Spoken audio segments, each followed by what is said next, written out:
मस्तु कामरूपिणी विद्यारंभं करिष्यामि सिद्धिर्भवतु मे सदा। ओम कार्पण्यदोषोपहत स्वभावः पृच्छामि त्वां धर्म संचेतः यश्रेयस्यानिश्चितं ब्रूहि तन्मे शिष्यस्तेऽहं शाधि मां त्वां प्रपन्नम्। ओम वाङ्मे मनसि प्रतिष्ठिता मनो मे वाचि प्रतिष्ठितम् आविर्म एधि वेदस्य म आडिस्तः श्रुतं मे मा प्रहासिः अनेन अधीतेन अहोरात्रान् संददामि ऋतं वदिष्यामि सत्यं वदिष्यामि तन्मामवतु तत्वक्तारम् अवतु अवतु माम् अवतु वक्तारम् अवतु वक्तारम्। ओम शांति शांति शांतिः।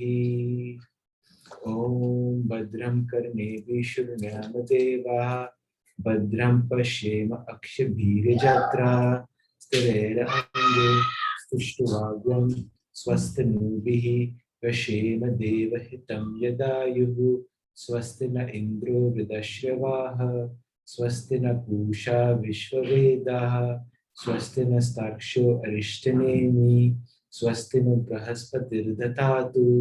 ओम शांति शांति शांति। ओम अहं वृक्षस्य रेरिव कीर्ति पृष्ठं गिरेरिव ऊर्ध्वो पवित्रो वाजिनीव स्वमृतमस्मि द्रविणग्वं सवर्चसम् उमेशोऽमृतोक्षितः इति त्रिशङ्कोर्वेदानुवचनम्। ओम शांति शांति शांति।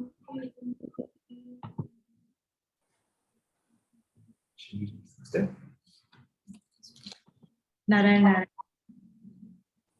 We'll do the chanting of shlokas 1 to 11 and then we'll revise shloka 12, which is scheduled for learning for this week.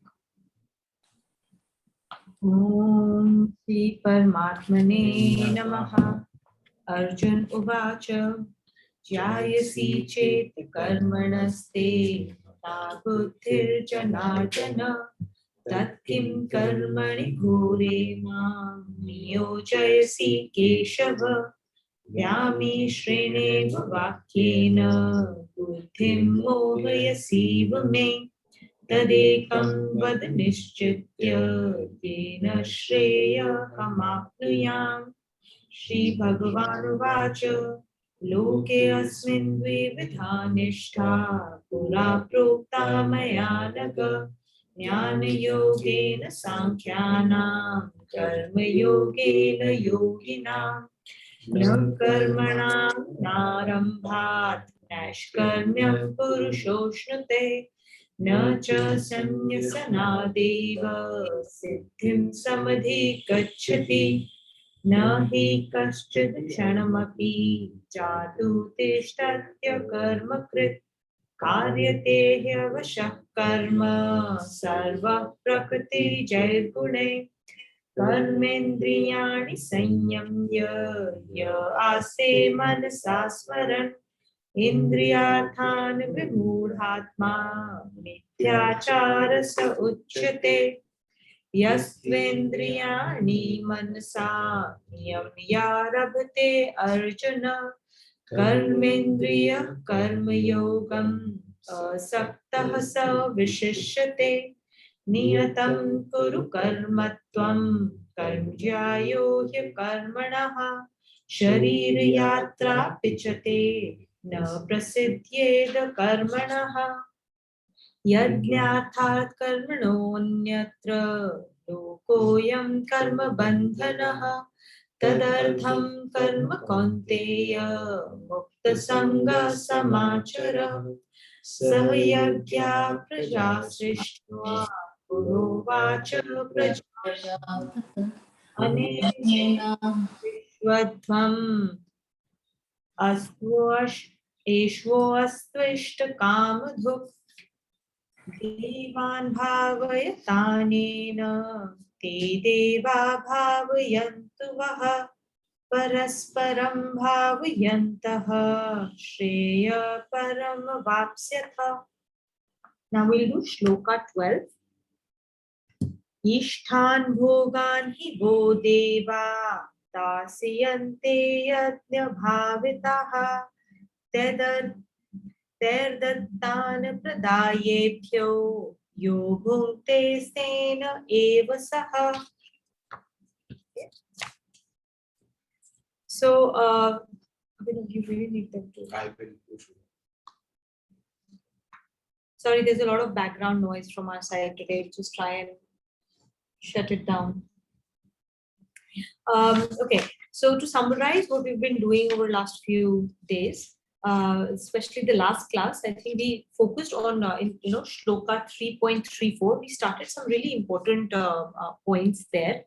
So the first thing that we came to know in shloka 3.34 was that rag dvesh, the likes and the dislikes, are inherent in all objects of perception.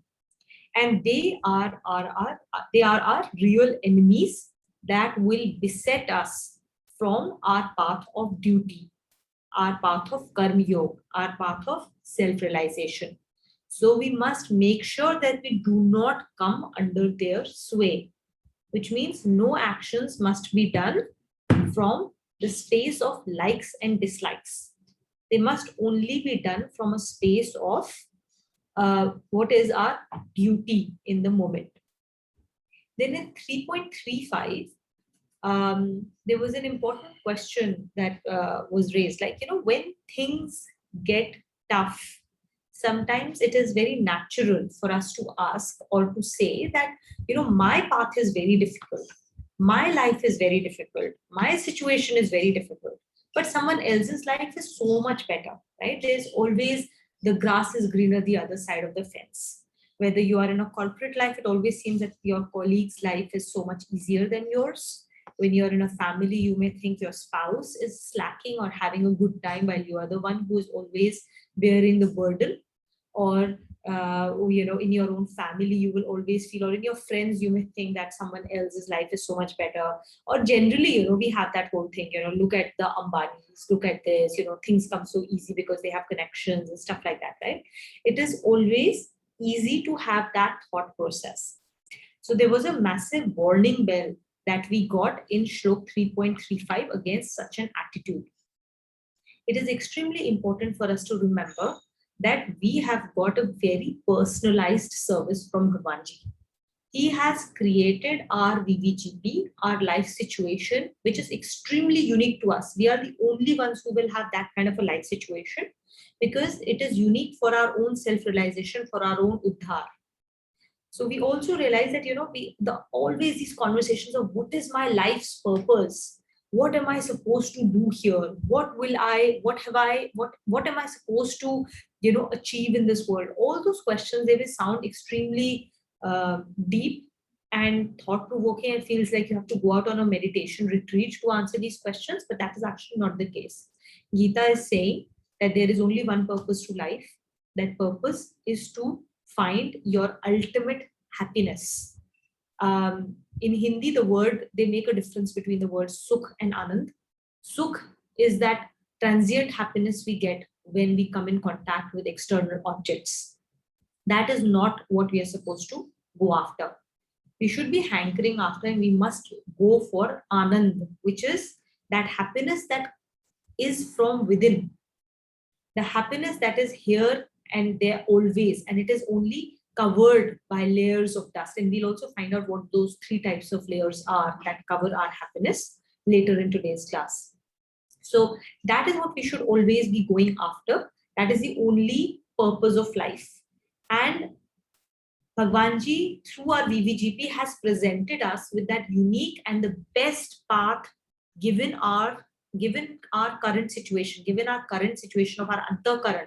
What is the best way for us to move towards that? He has provided for us. And if we do our duty well in every single VVGP that gets naturally presented to us, we will also, all of us, come bearing gifts for this universe.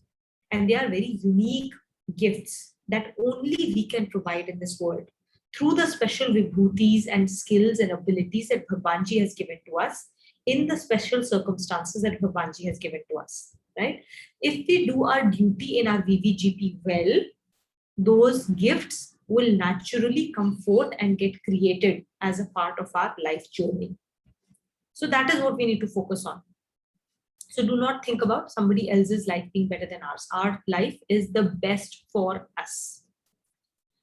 Then in 336, an important question was raised by Arjuna. He said that, well, we understand all of this at an intellectual level, then why are we compelled into actions that are against this teaching in the first place? What compels us? What is that force? It feels as if, like, even despite knowing everything, we get compelled into doing the wrong things. What is that force? It is important for us to understand that force so that we can then tame it. And in 337, we got the answer that there are two major things that cause us to get there, to do the wrong things. This is desire and anger, both of which are born of Rajogun. Now, they are not born of Rajogun by themselves. They are born of Rajogun when Rajogun is allowed to run amok. When Rajogun is completely, that dynamism is completely left unchecked, unrestricted by Satogun. Okay, so Rajogun is not bad. Rajogun is extremely essential for us, just as Tamogun is. It is when it is allowed to run amok without any direction, that is when it causes destruction. And the two important elements that come out of that Rajogun is desire and anger, which are our real enemies. We also revised shlokas 262 and 263, which talked about the slippery slope to hell. It all starts from the thought process.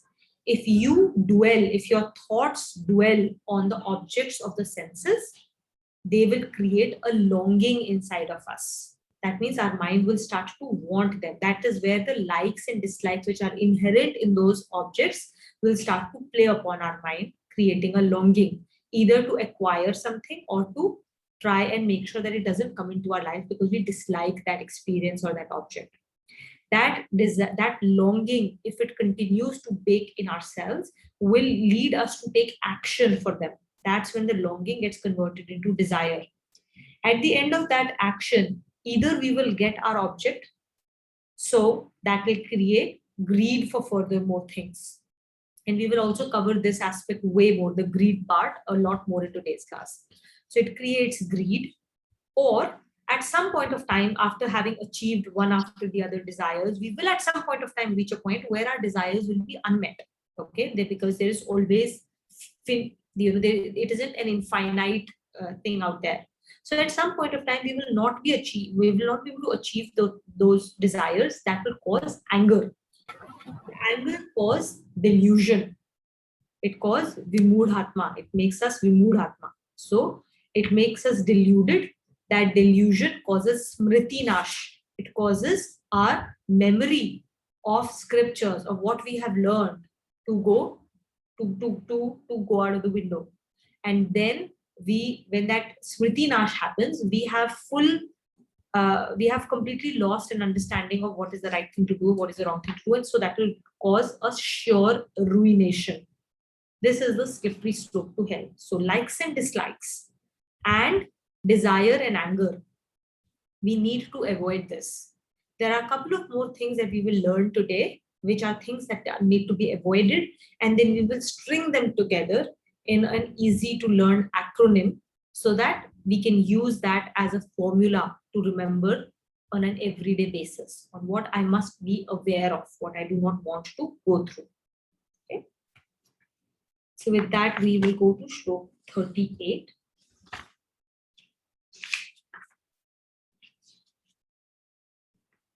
Vijay, will you please read with us?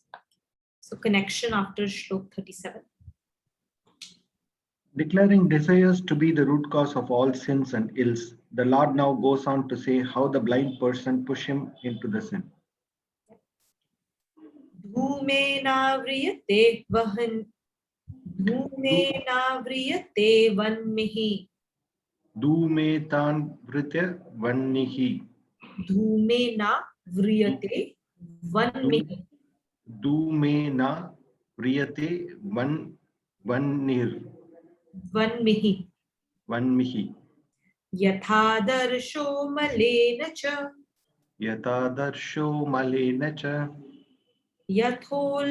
यथोल्बेनावृतो गर्भः Yatonel be na vrito garbah. यथोल्बेनावृतो Yatol bena vrito garbah. तथा तेने तमावृतम् Tata tene damritam. दमावृतम् Damavrita. Tata te damavrita. धूमेन, that is धुएं से, with smoke, व्रियते ढक जाता है, is enveloped, is covered, is enveloped. वन्मिहि here is agni, fire. यथा, जिस प्रकार, just like. दर्शो is darpan. Darpan is mirror. Malen, मैल से, with dirt. Ch is or and. यथोल्बेनावृतो. यथोल्बे, यथा is जिस प्रकार, just like. Albane, that is jair से, the membrane, a membrane, you know. Avrato, ढका रहता है, is enclosed. Garbha, garbha is embryo. So an embryo is enclosed within a membrane when it is inside the tummy.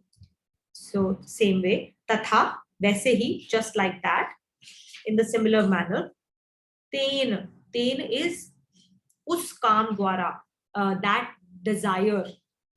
Damavratam, इस ज्ञान को, it covers it. Okay, so now we will learn that there are 3 ways in which desire creates an envelope or it covers the gyan, the knowledge. Can you read, Vijay? Fire is enveloped by smoke, or as a mirror covered by dust, or an embryo is enclosed in the membrane, so is pure consciousness overlaid by desire. Covering of pure consciousness by desire.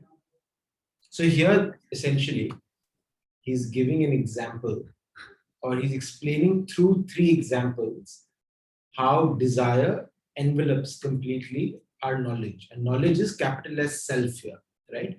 It hides our true nature. That this is the core and main reason why we forget who we are. And in this example, he'll give us 3 different layers. He says all of us have layers. Either it can be very, very opaque, like fully solid, or it is partially translucent, or it's a lighter form of it, right? There are 3. So the 3 forms we will study as Sattvic, Rajasic, and Tamasic. So Sattvic being the lighter form, Rajasic being the opaque form, where, and all of us, most of us would be in the Rajasic, would have that Rajasic layer.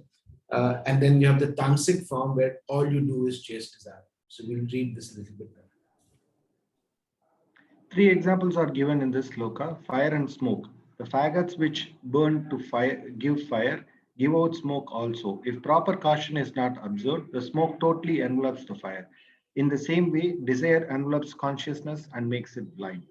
So here it's painted the picture quite well. That even something as strong and powerful as fire, which is the source of light, source of heat, can be fully hidden by smoke, right? And that smoke is delusion.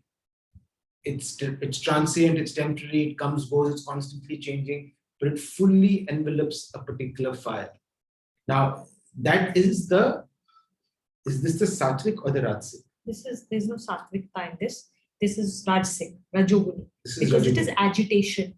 So basically, desires create agitation in the mind, right? So that agitation is what envelops. It's like smoke, the smoke which is constantly moving, and anxiety, agitation. So whenever we feel anxiety or agitation of any kind, that is going to start clouding our intellect, and that is represented by fire and smoke. And it is always born of a Rajoguni bhav, which means that there is a Rajoguni aspect in ourselves which is chasing after some kind of desire, which will cause that agitation. Will I get something? If you're doing an action in the office, will I get my desired results? Will I get my promotion? Will someone else stab me in the back and take away all the work that I'm doing, the credit for all of that? These are all examples of the Rajoguni bhav that emanate from, the chasing of desires. So yeah, so the example here for Rajoguni desire would be chasing health, wealth, power, and fame. These are the three things that we would chase as that stems from Rajoguni desire. Continue. Mirror and dust. A clean mirror reflects the sunlight as it is, but a mirror covered with a thick coating of dust will never reflect sunlight nor allow a face to be seen. So this is a great example, and I think we've talked about it several times in class as well, right? Our antakaran essentially has that thick layer of dust in it, which is why it doesn't reflect the divinity within us because of that layer of dust, that layer of delusion that is created. But as we keep working on cleaning our antakaran, we will start reflecting a little bit of that divine light, right? And this is sattvic, Rajoguni or Tamoguni. So this is basically impurities. The impurities that cover ourselves up and our intellect. These impurities could come from Rajoguni behavior or Tamoguni behavior. So an example for a Rajoguni impurity would be if you are constantly thinking about, for example, you're chasing after wealth, right? And that wealth will cause you to get anxious, and it may cloud you enough for you to start entertaining thoughts of hurting somebody who is becoming an obstruction in your chasing of that desire. You can start to think negative things about a person, so that's an impurity. You can start to think about actually hurting that person and actually plotting against it, or saying stuff like, going and bitching to somebody about somebody else. These are just examples of how Rajoguni behavior will create impurity on your antakaran. Then there can be actually Tamoguni behavior that will create impurity. So Tamoguni behavior would be, Tamoguni behavior would be, for example, when you're thinking of sinful thoughts, things that you should just never do. For example, watching a horror movie creates a lot of fear. Fear is just simply, and that all that has happened is that you watched something which is creating no value. It is just very Tamoguni, trying to create fear in others. It's a Tamoguni action. And if that leaves you with a lot of fear, that is Tamoguni impurity. And then you will see that fear being reflected in a lot of other things around you. You will start to feel scared with a lot of things that don't even exist in this world. So these are just examples of how mirror and dust, that impurity in your mind can be created because of a Rajoguni bhav or a Tamoguni bhav. And as long as you keep chasing desire or fulfilling desire, the coating will only keep getting stronger and stronger. So the coating can be in the form of smoke, could be in the form of dust, could be in the form of a thick layer of like membrane as well, as given in this example. But as long as you're chasing it with the desire to satisfy your senses or desire to chase your own likes and dislikes, you're constantly, that layer is only getting thicker and thicker and thicker. And that will always result in, as we read in the previous shloka, Kama Esha, Krodha Esha. It will always result in unhappiness. It will always result in anger. It will always result in downfall. Because they will Sorry. So you mentioned that, suppose you watch a horror movie or a suspense thriller, and sometimes you actually enjoy watching because what will happen next, and it gives you that thrill. So how does it say, like, that creates a feeling within you which would attract a similar experience from outside, or is it like it's temporary? Depends on how you. There's nothing wrong with a horror movie or a suspense movie. It depends on how you relate to it. As I always say, that there is no the Maya of this world, the objects. There's nothing wrong with them. It is how our mind associates ourselves with them that creates an issue. So if, for example, I watch a horror movie and after that I am scared and I can't even go to the bathroom alone at night, then it is creating a negative impression on me. It has filled my mind with fear. There's nothing wrong with a horror movie, but there's definitely that I am not ready to watch it and let it go. It is creating an impression on me, which is a negative impression. So I am not ready to take it. And so I have this duty to myself to stay away from it. Where if I can walk into a horror movie, watch it, have fun, walk out of it, feel refreshed, energized, happy to do my duty again, well, it has done its job of entertaining me and making my mind fresh and happy. Okay, so I give that as an example because obviously it is something that affects me. Not it is not a general this thing. It affects me in that manner. So it came out as an example from my side. Okay. I get Basically, like the scared. what feeling it leaves you with, like any experience. Exactly. Yeah. Exactly. Like even with very suspenseful movies, when there is this moment of suspense, it is my antakaran that causes me to like not be able to watch it. I close my eyes, I close my ears, and I go like, I'm not gonna watch this, I'm not gonna watch this. And only when it gets over, then I was like, okay, what happened? I just want to know what happened after it. I don't watch those scenes. It is difficult for me to watch it. So that's my antakaran. So if So- somebody else can be fully energized after watching it and walk out of it happy. Luckily, you are doing it on a movie. My aunt did it on a driving class. When the lorry was coming, against. Wow. That's scary. Okay. Embryo and membrane. Just as an embryo is enclosed in the membrane consciousness is enclosed by desires which divert it from the path of rectitude. So this is completely tamoguni behavior, right? Which will cloud ourselves. So tamoguni behavior when, for example, sloth or completely meaningless activity like meaninglessly being on social media, even stuff like reading newspaper can be pretty tamoguni. Huh? When you are reading newspaper for the sake of reading newspaper, for the sake of like, oh, this is just something I do for the first 2 hours of my life, is just really like, well, what are you getting out of it? End of the day, right? So any activity from outside of it can, I don't know what it is, right? You can be watching TV, it could be sattvic because it is energizing you, or it could be tamasic because you're just doing because you don't want to do something else as an escapism or as out of sloth, out of laziness, in which case it becomes tamasic, in which case this it will cloud you like an embryo. And tamasic activities are considered like, this is the, like Abhinav said, it's the strongest form, right? Where it is it's like gross, right? In terms Solid of the state. example, it's a solid state. It is completely covering you. So when tamasic behavior, essentially what this uh,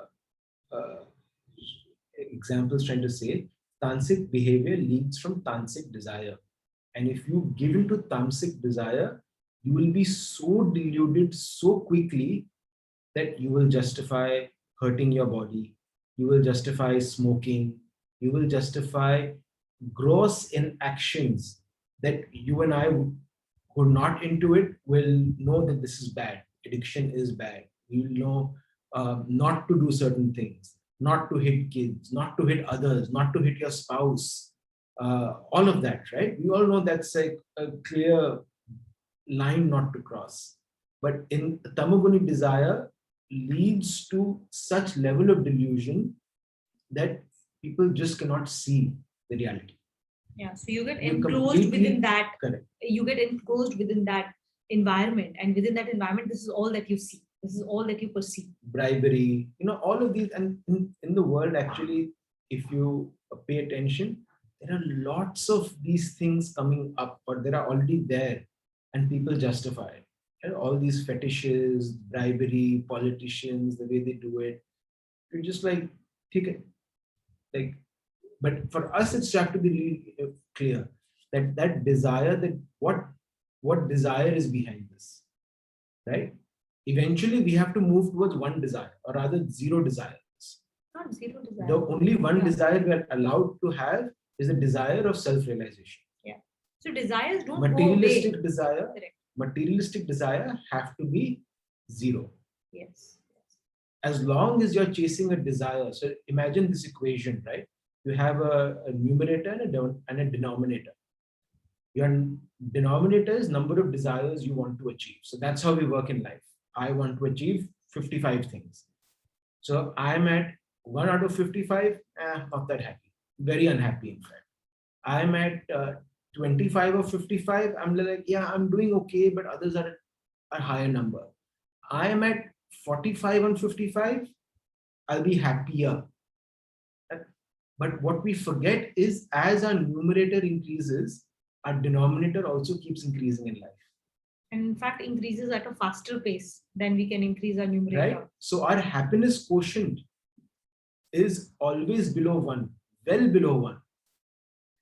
In this formula, if you bring your materialistic desires down to 0, what is 1 upon 0? Infinity. It's bliss. So all of a sudden, you're not chasing anything in this world. For you, that will shift you away from your purpose and from your natural state of divinity and happiness. And that's what we should be moving towards. That's a very good way to look at it.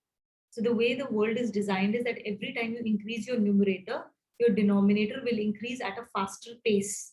And so you will always chase a slippery path of further and further sadness, actually, not further happiness, because your sadness will only increase. But if you bring down your desires, so instead of controlling numerator, control denominator. That's the only way to achieve salvation and happiness. That's actually pretty good. Yeah. So tamasic desire basically leads to a complete delusion where you can't even see the real self. Please continue reading. Impurity, agitation, and covering. These examples are meant to show that desire tarnish the mind in 3 ways, whereby it is rendered unable to tread on the path of rectitude. These 3 evils are called impurity, agitation, and covering. Constantly entertaining sinful thoughts fills in the mind with impurities in the same manner as a mirror gathers a coating of dust if not cleaned regularly. Anupama, the question that you asked, this is what came to my mind. Is end of the day, who we are is going to be influenced by what we put in our mind and our senses. And it's very important for us to be careful and mindful about what we put in our mind, because then that is subconsciously affecting our own desires, our own behavior patterns, giving us ideas that we may not need. And we're certainly not required for this path of self-realization. So it's our responsibility, and it is only our responsibility of what we feed the mind. And not just mind, but body. Basically, everything that we feed ourselves, whether it is food, whether it is thoughts, whether it is entertainment, whether the books we read, is that. And it is well said that we are a sum total of 5 people we spend most time with. So we should be very careful of who we surround ourselves with, because that's who we will become eventually. That's the sum total of our life.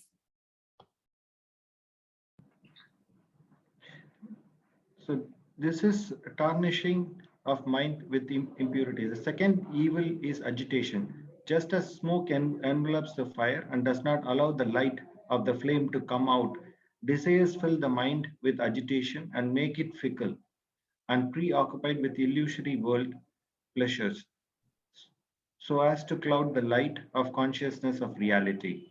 And this is something I think all of us experience, which is sometimes we can't sit still. So there was a interesting picture that got shared in a, I can't remember where. Somebody, actually I do.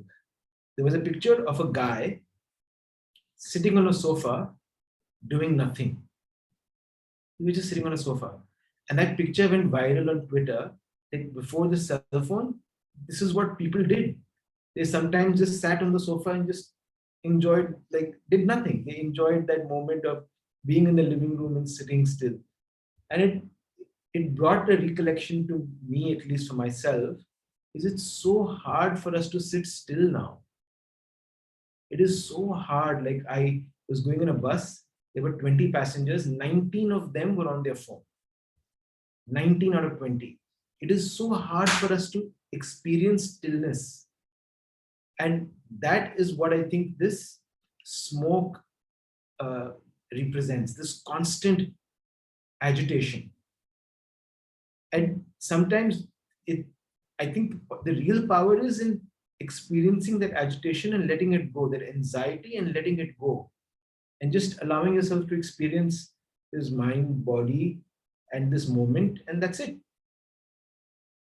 So that you rise above that agitation, so that you see reflections of what that agitation is hiding. You calm down the agitation, maybe you'll see a little bit of that fire. But every 5 minutes that you have, if you go on your phone, or you go on to like think about the past, or think about the present, or think about a moment where somebody praised you, or somebody who did not praise you, all you're doing is constantly just blowing the smoke. You'll never see the light. Just I got reminded of one ad which kind of won a lot of awards. So there's this, I guess, US actor or somebody. So he's kind of, he's a brand ambassador of some whiskey brand. So the ad is like more than 40 minutes. He's just sitting near the fire drinking that whiskey for 44 minutes. There's nothing else. Are you serious? That's a 45-minute ad. I'll find that video. I'll send it in. That's amazing. That's amazing. It's a very expensive ad to air, though. 45 minutes. Actually, it won a lot of awards for that campaign. I'll send the link once I find it. All right, please continue reading. The reason is that concentration of mind is necessary for the light of consciousness to shine in its full glory, which is completely obfuscated by desires. The third evil is covering. When sloth, laziness, and meaningless activity affect the mind, the light of consciousness is covered in the same manner as embryo is covered with membrane. Desires tarnish the mind with these three types of evil, which could the sense of discrimination.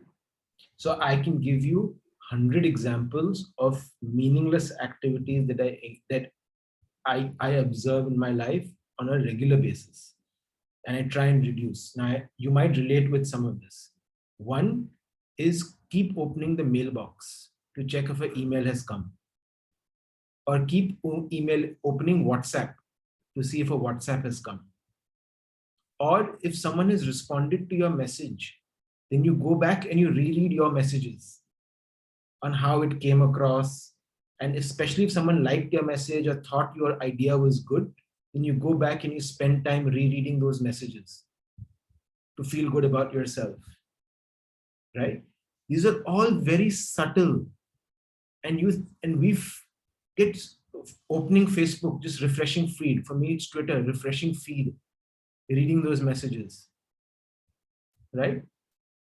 All of these, we feel as if we're doing it just for a few seconds, but it takes so much of our mental space. It does. Right? And it creates so much constant smoke and agitation in us. And these are small things. Life is all about that 1% improvement. It's not about intense improvements in our lives. It's just about these small, intense things, small, subtle things we need to find. And the power of change will be drastic. You know, it's like a ship that's correcting its course. Like when a ship is going from one country to another country, if it changes its course by 1 degree, it will in due course reach 100 kilometers a different place. Like the end destination will be 100 kilometers away from where it was supposed to be. And that's what our purpose in this exercise is those 1%. It's not the gross things. It's not the really big things we need to get attracted to feel good about ourselves. It's that 1% improvements that we need to make. That's true. Like when I had first started thinking about this, I'm not on Facebook, Instagram. Generally, I'm not a very social media savvy person. So I would always say, yeah, this is not a problem for me because, Facebook, I haven't even like opened it in 6 years and stuff like that. Right. So I would be like, yeah, I'm not that person. And then I started realizing that there's one thing I do. I try to be a little bit more active on Twitter in terms of following industry news, right? So because that's where my industry is, it's very active on Twitter. So I do very few followers and everything, and I'll follow them. I thought it was like quite cool, right? Because I'm doing this as a part of my duty. I'm only doing the stuff around industry. But when I became more observant about my activity on Twitter, I realized that I would say, okay, 10 minutes before I sleep, I will just look at Twitter and just see what happened today, what caused the movement of prices, because I haven't checked anything. 15 minutes is all I will do. I just want to know what happened in the market. And before I know, the sort of stuff that would take me away, and I would spend an hour, which is my sleeping time, into looking at Twitter. And out of that, literally, I have spent only 10 or 15 minutes looking at the real news. As Twitter, as you know, even in industry stuff, people are just talking nonsense. They are talking about each other. They are making comments which are like, personal and stuff like that. And before you know, you're like, okay, what is this person saying? What is that person saying? Why is they saying that? And then you're following threads. That was such a useless conversation. I followed it for 15 minutes and I have not learned anything. It has not moved my life forward at all. And I would spend 45 minutes of doing that out of that 1 hour activity. So I started becoming more conscious that even when I had that intent, this has a power unless I am way more purpose driven in when I'm approaching it. I can get sucked into it very quickly without even knowing it and thinking that I've spent 1 hour doing industry research when most of that activity was actually useless. I was actually quite taken aback, like, oh yeah, I'm doing a lot of tamasic activity from that perspective, useless activity. This is just one example of how tamasic activity creeps into a lot of other things unless we are conscious. We have to be very conscious of what we say, do, spend our time with, think about. Yeah. I mean, the purpose of all these communication platforms, these social media platforms, is fantastic. You open their websites, look at their vision statement, their mission statement, their purpose, their values, they're fantastic. Starting point is great. But like with everything, there are sections of it that are really tamasic.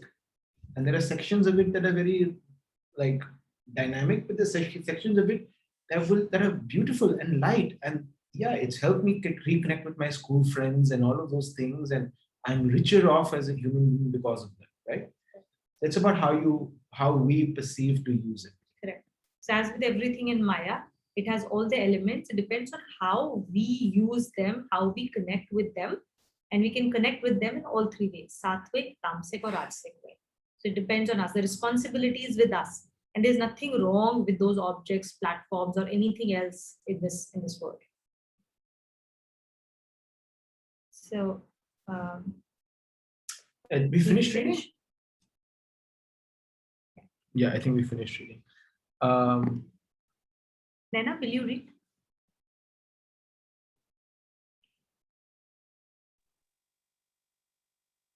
The connection. Sometimes fulfillment of desires is regarded as a means to attain peace. Correcting this wrong notion, the Lord says, Avritam jnanametena Avritam jnanametena jnanino nityavarina jnanino nityavarina kamarupena kaunteya kamarupena kaunteya dushpurena nalena cha dushpurena nalena cha. Avratam is hidden, ढका हुआ. Jnana is ज्ञान. ज्ञान से is ज्ञानिनो is ज्ञानियों के, the knowledgeable people. Nitya Varina, these are the constant enemies. Always they are the enemies. Kam Rupen, Kam Rupi, desires. Kaunteya is Kunti Putra. Dushpuren Nalenacha. Dushpuren is na purna hone wala, that which is never fulfilled, inextinguishable. Nalen is fire. Nalen is fire ke saman, like the fire. Cha is or and.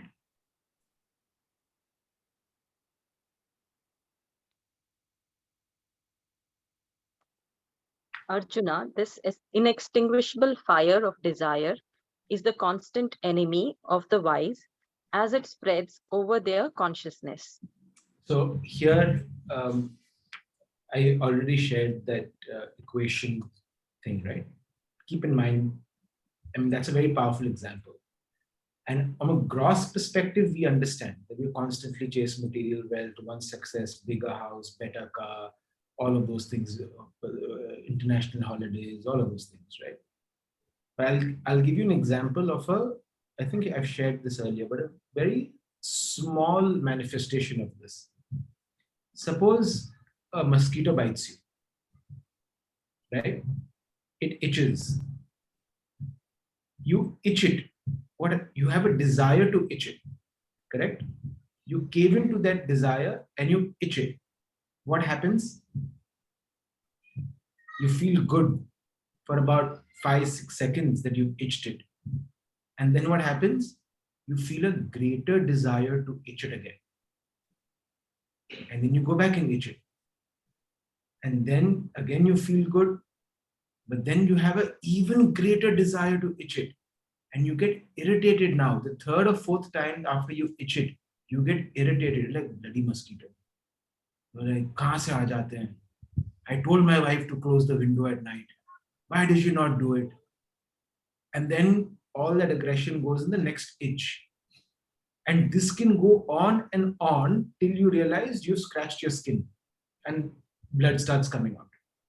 And then you're like, Arey, let's go get a band-aid and let's stop itching it. All of us are adults, all of us have been through this, and all of us know that if a mosquito bites you, the best thing to do is not to itch. Which, if you look at it subtly, is not to give in to the desire to itch. Because you give in to that desire and you keep itching, keep itching, keep itching, there is only one outcome. The itch is never going to go away, it's only going to make it worse for you. And that is our true enemy. That's what Bhagwanji is saying. That this inextinguishable fire of desire is the enemy that spreads over the consciousness. The more we give into it, the thicker the cloud between the capital S self and us. And so then, why do we feel happy when we achieve something, when we get something, right? I wanted to get that, the car, or a child wanted a toy and he gets that toy. There is still that momentary sense of sukh, that transient happiness, right? But we get that, right? It makes us really happy, excited. I got that watch that I've been wanting for such a long time. Makes me really happy. My new toy, I'll play with it and everything. Why does that make us happy, right? That's a very natural question to ask. So the answer to that is that actually Anand is inside of us because we are his Swarup, and his Swarup is Anand. His Swarup is happiness. Unending, untarnished, unvarnished happiness, pure happiness. Sat Chit Anand. We at our core are him. So we at our core are Sat Chit Anand. So what happens is that when there are desires inside of us, these desires create anxiety. They create a lot of smoke. They create a lot of agitation. And this, just like fire is enveloped by a smoke, that smoke envelops our consciousness. So it envelops our happiness. In the moment that desire gets accomplished, we have achieved, we have completed our desire, that anxiety completely goes away because the desire is gone. We've achieved our desire. The moment that desire is removed from the equation, that entire fire, smoke, everything goes away. As soon as that smoke, that avaran, that covering is removed, we get in touch with our own Anand. We get in touch with our own Satchitanand. And in that moment, we have the delusion that, oh, you don't realize that it has come from within because of having removed something, not because of having added something to your life from outside. We have the delusion that we got this happiness because we added something outside into our lives. We acquired something, we achieved something, we got something, and that is giving us happiness. Actually, no, that was actually the source of all the anxiety and unhappiness so far. That desire was causing all of this unhappiness. The moment that desire is removed from the equation, you have now got in touch with your own Anand, your happiness, and that gave you the happiness. And then what happens? One desire got fulfilled, the next desire comes in. The moment that next desire comes in, again the same smoke starts to get created, taking you away from your Anand Swarup. And so the shortcut to happiness is not to keep on going after next desire and next desire, but to realize the truth that this is the reality that is happening. And so my happiness will come from removing the desires completely and being directly in touch with my Anand Swarup, which is inside of me. That is a direct source. So go inside than outside. Go inside for that happiness. Let's read. Fulfillment of desires only increases them. Feeding faggots into the fire does not pacify it. On the other hand, it increases the fire. Similarly, it would be a vain hope that fulfillment of desires will pacify them. The more they are fulfilled, the more they increase. Success in securing the objects of desire induces greed. A stage is reached when greed cannot be fulfilled. This immediately gives rise to anger. Thus, desire changes into greed and anger, and together they shroud the discriminating faculty. This shrouding is called delusion. It is commonly accepted in modern life that desires act as necessary impetus to a person for engaging in the activities of life. On the contrary, the Lord declares desires to be the real enemies of a person because they shroud the discriminating faculty. This gives a direct blow to the commonly held view of importance of desires for economic growth. So out here, discriminating faculty, another word for it that we use a lot is intellect. So desires essentially cloud the intellect completely. I'll share another a short story, right? So there are two roommates that live together, and it's 10 p.m. at night. So one roommate says, "Okay, it's time to sleep. I'm going to go to sleep." The other roommate says, "Yeah, I am also sleepy, but I actually really feel like a smoke before I fall asleep." So this is okay. So the first roommate falls asleep, and the second roommate steps out to go look for a smoke. And it's 10 p.m. at night, nothing is open. So he spent 2 hours looking for a shop, and he was very agitated. The boss said, "Now I really want it. Now I really want it."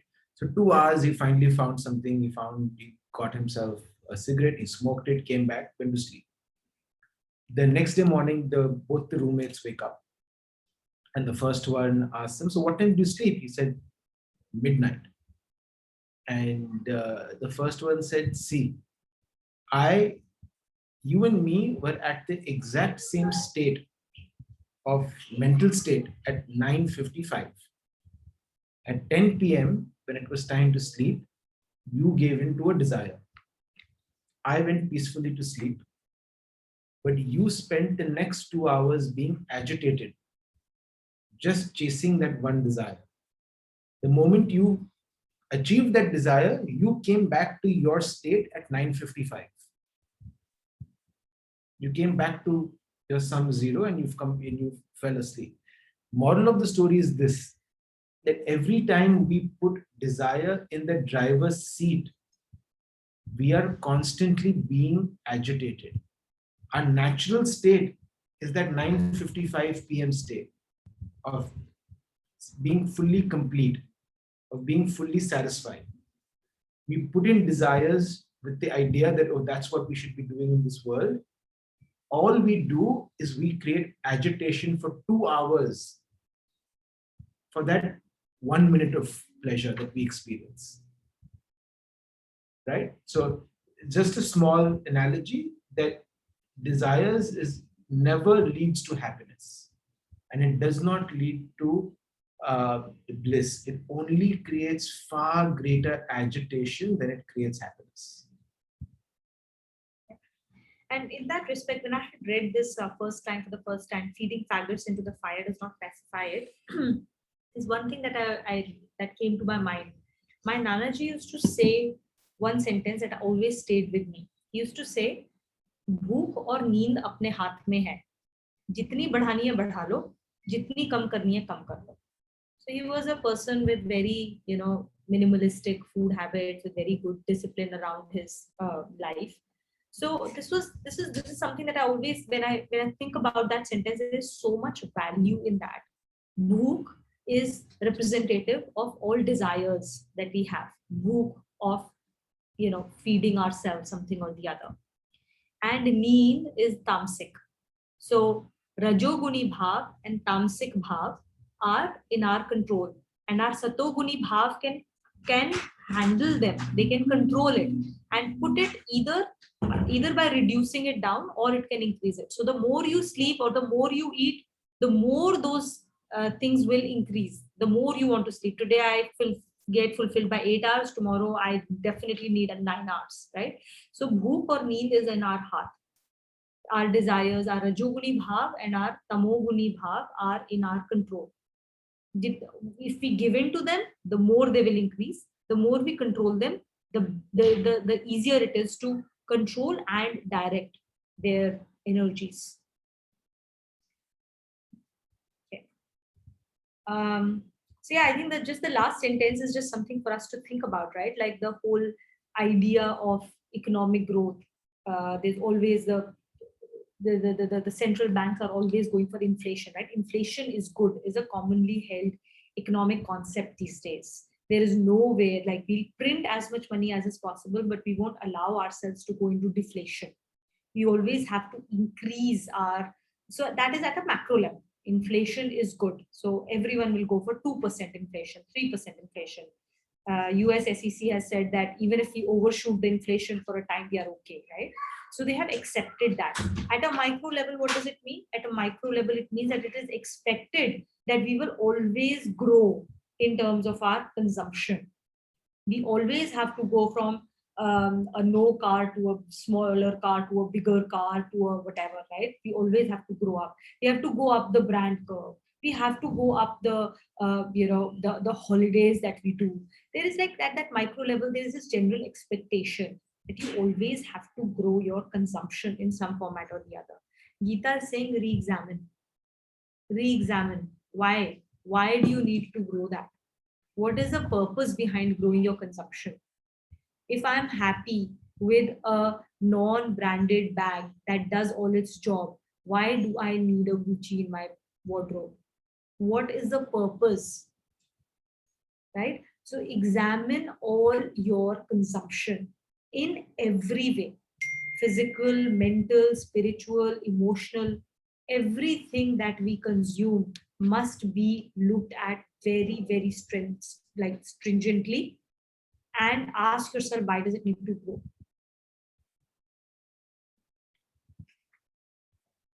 We move on. Rituj, will you read with us, please?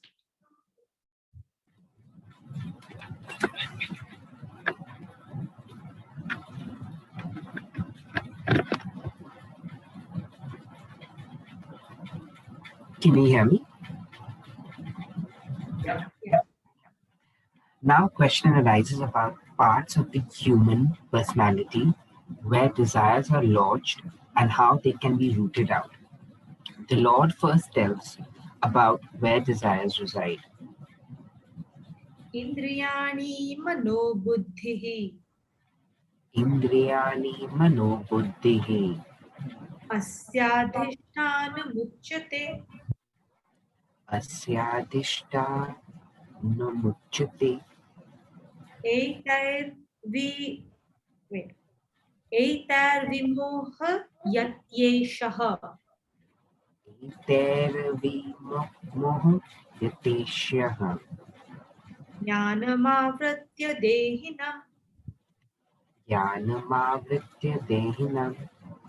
So Indriyani are the senses, Mano, mind, Buddhi, intellect, Asya, iske, its, Adhishthan, seats, the Vasthan, seats, Muchyate, कहे जाते हैं, उच्यते, कहे जाते हैं.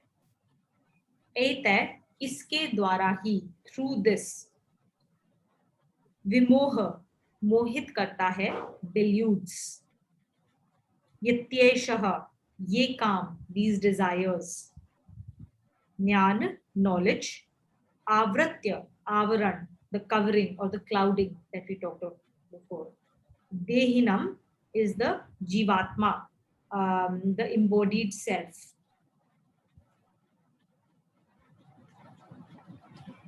The senses, the mind, and the intellect are said to be the seats of desire. Through these, the embodied self is deluded because of the clouding of consciousness. So here, I never stop to be fascinated. And we should never forget, this book was written like 3,400, 500 years ago, like a long time ago. And look at this sequence with which he's explaining things, right? He's starting with your anger, your kama, kama esha, krodha esha. And he goes into saying that it results in a full covering of your self delusion. Then he talks about as long as you chase desire, it will be inextinguishable. And now he's going to explain where it resides within us, the desire. Look at the care with which it's all being explained. And some of these things we now understand through science, right? Because we've been blessed with being born in the scientific age. But you can imagine thousands of years ago, this was such powerful discrimination knowledge for us to become humans, for us to realize that no, as humans, we have been given this power. So now he's breaking it down for us to not have any questions left, not have any doubts left about where it comes from and what our action needs to be. So what here he's making it really clear that while we have a body, the desire doesn't sit in the body. The body is a reflection of our internal state. My facial expression is a reflection of my emotional expression. If I am an angry person, then my facial expression over a period of time will contort to have angry features, right? That's why when you see a person, immediately you're like, oh, you're so calm. His gross is a reflection of the subtle, always. So out here, Bhagwanji is saying that don't look at desires as something that you externalize as objects in the world. That is not desire. The desire sits in the subtle within us, not the gross. And now he's going to talk a little bit about where it sits and how it creates this delusion. The abodes of desire. Very few people pause to identify the whole composition of the human personality. Ordinarily, the body is construed to be the whole personality of a human being. But the body is only an external part of the personality composition. The faculties where perceptions are experienced are the senses, the mind, and the intellect. And these three faculties are the seeds of desire. These desires are based on presumptions which give rise to likes and dislikes. The desires are results of wishing to obtain what is liked and to get rid of what is disliked. This is quite clear, right? We've discussed this in depth in the past as well. So unless you want to add something, continue reading. Delusion of self by desires. It is necessary to analyze what these three faculties mean. The senses received perceptions and convey them to the mind. The mind classifies the perceptions according to its likes and dislikes. Intellect is the determining faculty, and it exercises the choice in different alternatives. In this process, the principles governing right and wrong are generally pushed into the background. In this manner, desires cloud the real consciousness of the three faculties. The So master here, of so the easy way to visualize this is imagine a hierarchy, right? So your first level are your senses. They are constantly interacting the world and they're constantly receiving sensory information through your eyes, through your ears, through your smells, through taste, through touch, right? Constantly, millions and millions of data points are coming to us on a daily basis. So much so that, yeah, I don't want to digress. So that's level one. Level two is the mind that is processing all these millions of data points and deciding like, don't like, don't like, don't like. And it's trying to find the likes. I'll give you an example to this. You go to a party, there are 30 people in the room in that party. And I mean, I'm not sure if you've ever been in networking events or something similar, but there are 50 people in that room.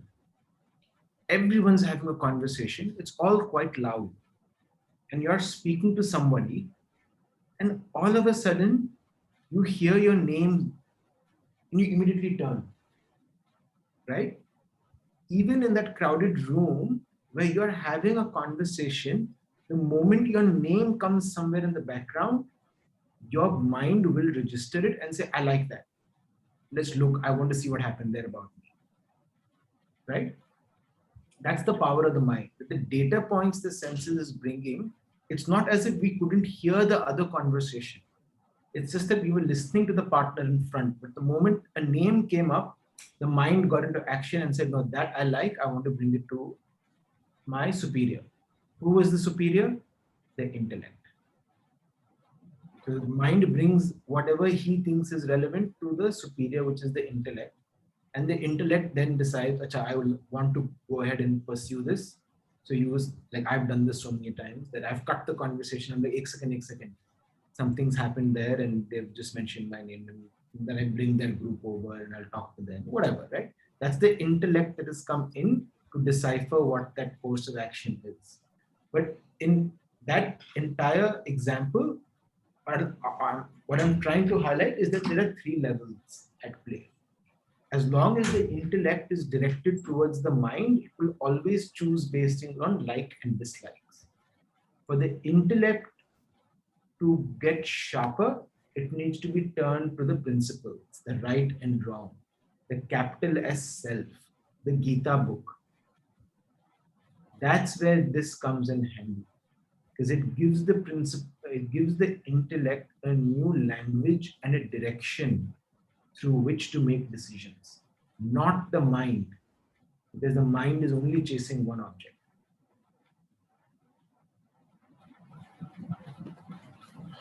the master of the faculties, the self, falls a prey to delusion. What is right for ultimate welfare is made to appear wrong by this delusion, and vice versa.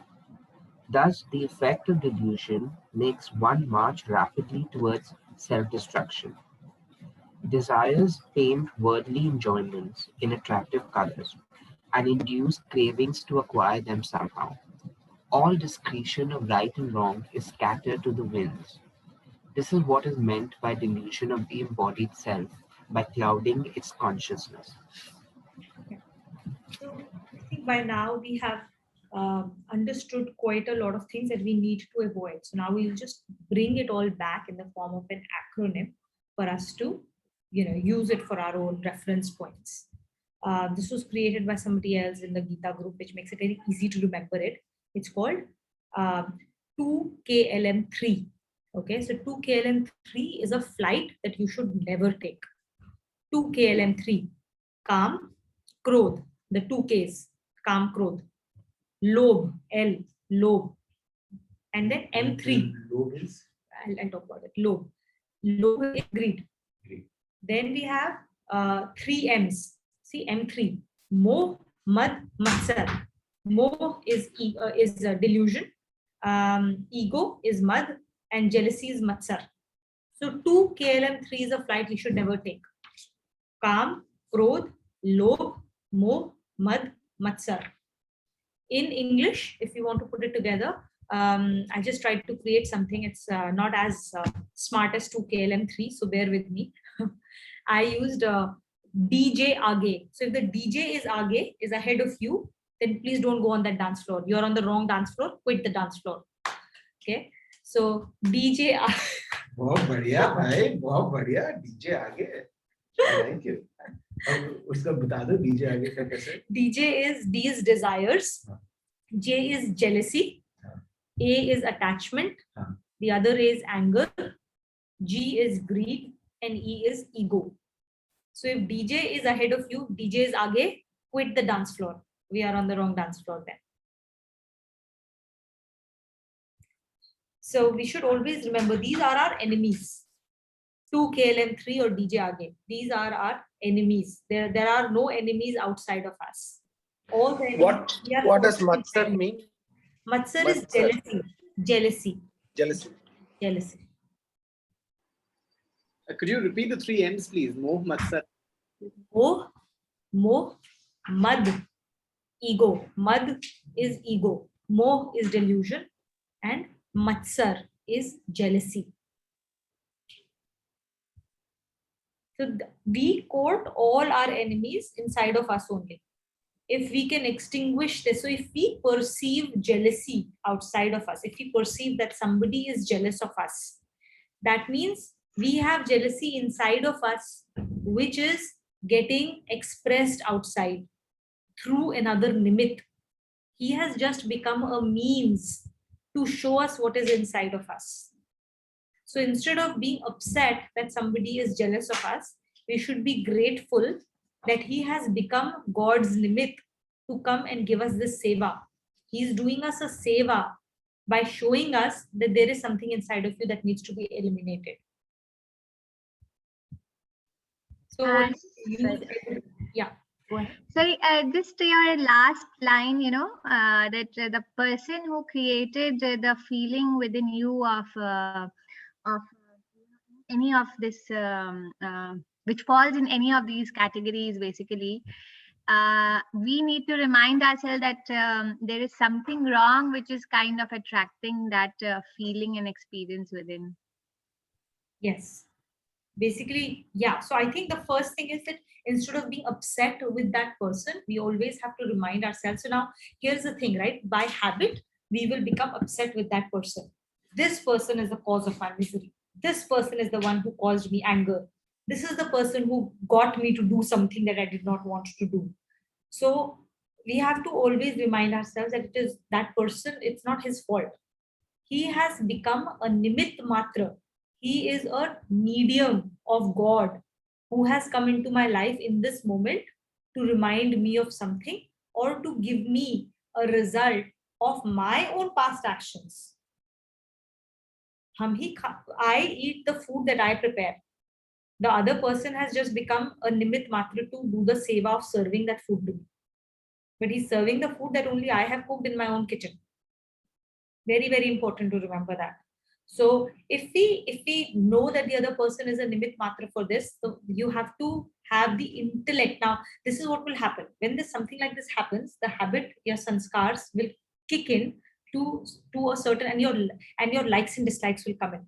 Your likes and dislikes will start to say, I want to avoid this situation, I want to avoid this person, I don't want to talk about this, or I like this, I want this. That's when intellect has to come in. And the intellect has to be the yog buddhi, not the bhog buddhi. If it is bhog buddhi, it is being driven by likes and dislikes, then you will continue to be on that same old sanskars. You are increasing that habit. You're giving it more strength, more power. But if your yog buddhi comes into play, then you are able to see God's hand in that situation. And you're able to perceive that ultimately he is my ultimate benefactor. He's not doing this to punish me. He is doing this to help me on my path of self-realization. He's helping me in the best possible manner. So then, what is he trying to teach me here? What am I supposed to learn here? Or if it is a blessing, if it is a lesson, then what is the lesson here? If it is a blessing, then immediately, how is this blessing going to be used for the welfare of others around me? My family, my friends, my community. Everything can be seen as a blessing and or a lesson in that respect, and know that even that lesson is for my ultimate welfare. That is very important. So every situation then is a favorable situation, and the only way to convert our bhog buddhi into yog buddhi from an action point of view, what is the action? The action is swadhyay, the action is satsang, the action is namja. The more we do these things on a daily disciplined basis every single day, our intellect will constantly get sharper. So from an action point of view, what action you should do is this. And that will translate into your buddhi being sharper and stronger. And as our yoga buddhi becomes stronger, as we move ourselves from wisdom to pragya, we will move from just doing good things to being a good person. And that's the journey. So, coming like another way to look at it, right, is in communication, it's always told, and most of us know it, that 80% of communication is the tone of voice that you use, and 20% is the content. And most of us feel like, yeah, we're pretty sorted. We focus on the content. We don't focus on the tone. We're good listeners. All of us think we're good listeners, etc. When a person is irritated now and they come to you, it's fascinating because you never listen to the content. You respond to the tone in which it's being told to you. So if somebody comes and starts shouting, then you will be, hey, why, yeah, your voice also increases, not because of the content, because of the tone. So basically, it's animal to animal behavior. Your intellect doesn't step in because your intellect hasn't even listened to the content.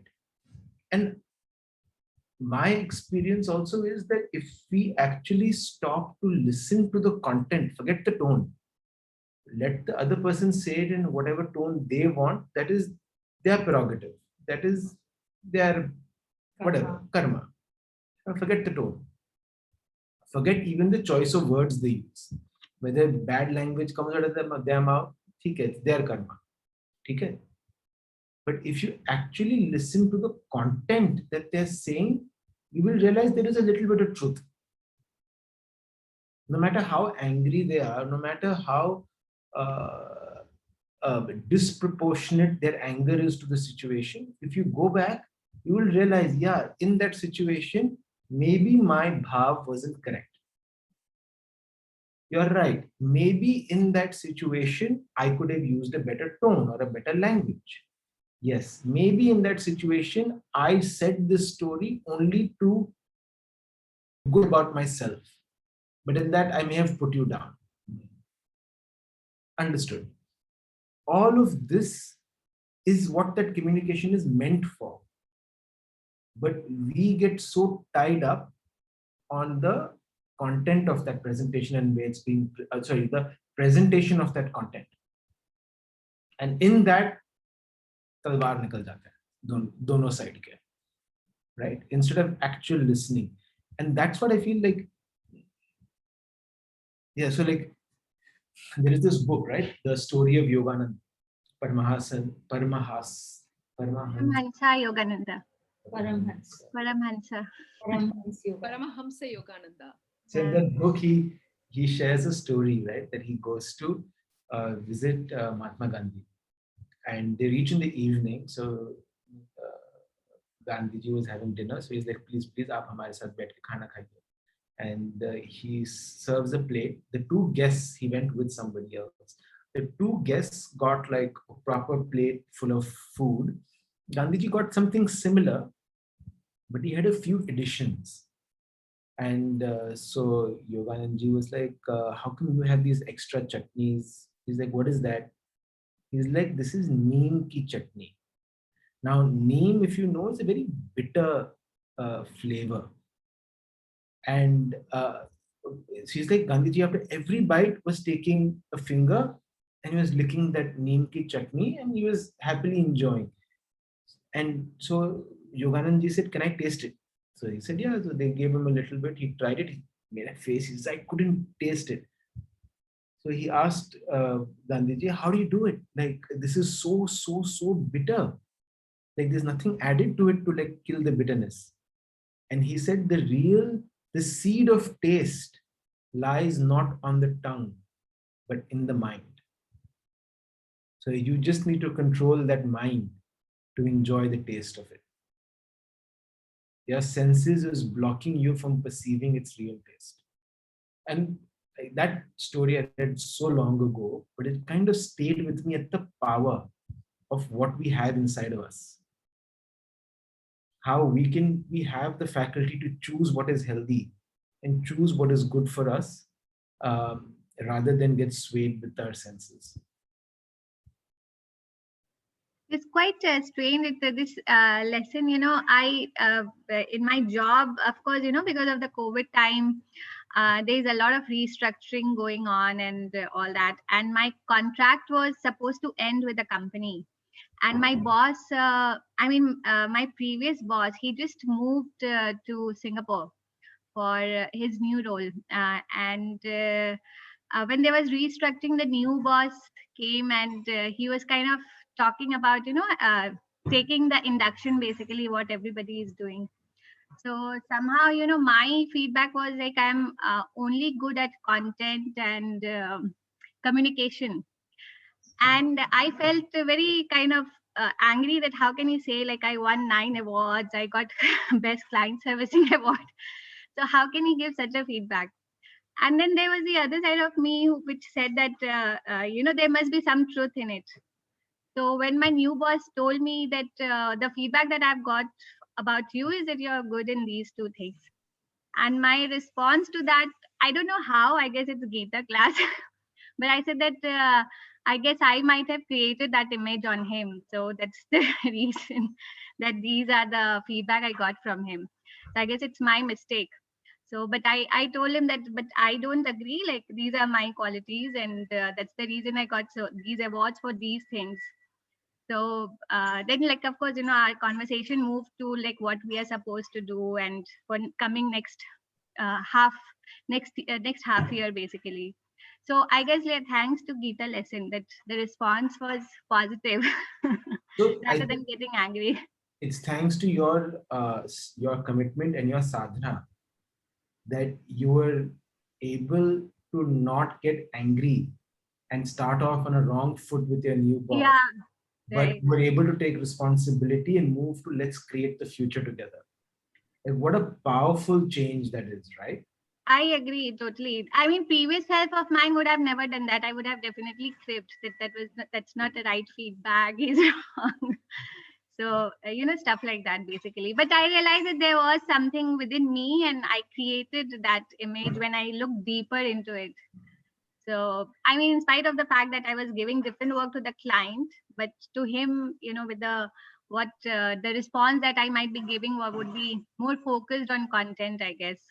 Yeah. So yeah. I'm a strong believer, as you could probably tell. I believe in being authentic over politics and everything else in companies, right? It's when you sit with the right intent to clear the air so that you can work better with somebody, chances are people respond